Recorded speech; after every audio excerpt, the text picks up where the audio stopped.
Այսօր մի շատ կարևոր ինստիտուտի ենք մենք բախվել, որն է մեր եկեղեցին, որը եւս մեզնից վաղուց հեռացել է, եկեղեցին, չասենք, մեր եկեղեցու ղեկավար դասը եկեղեցուն հեծնել հեռացել է մեզնից։ Դա դարերի պրոբլեմ ունի, ներկային չի։ Այս ներկայինը այդ հետողորմյան է դարերի, հիմա մենք եկել ենք, որ մենք սա պետք է ազատագրենք, պարզապես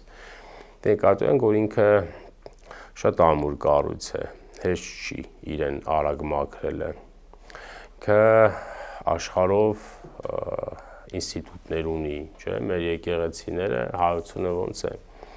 ինքնապահպանության բնազդը մեջ չկա, որտեղ գնաց, որ երկիր գնաց, եկեղեցին կառուցումը հավաքվում է կողքը, չէ՞, դրանք բոլորը մեր եկեղեցու ինստիտուտներն են, չէ՞։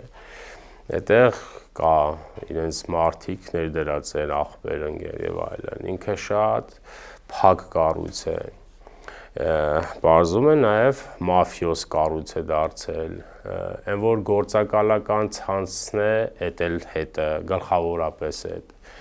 Եթե մարդիկ գործակալական աշխարհայացքով արքաբանությամբ են, դառնում են նաև անօրեն կյանքով ապրող մարդիկ, սկսում են մաֆիոզանալ, սկսում են ուրիշ բաներով զբաղվել, չէ՞։ Այսինքն ինքը շատ է այլասերվել մեր եկեղեցու ղեկավար դասի մի հատվածը,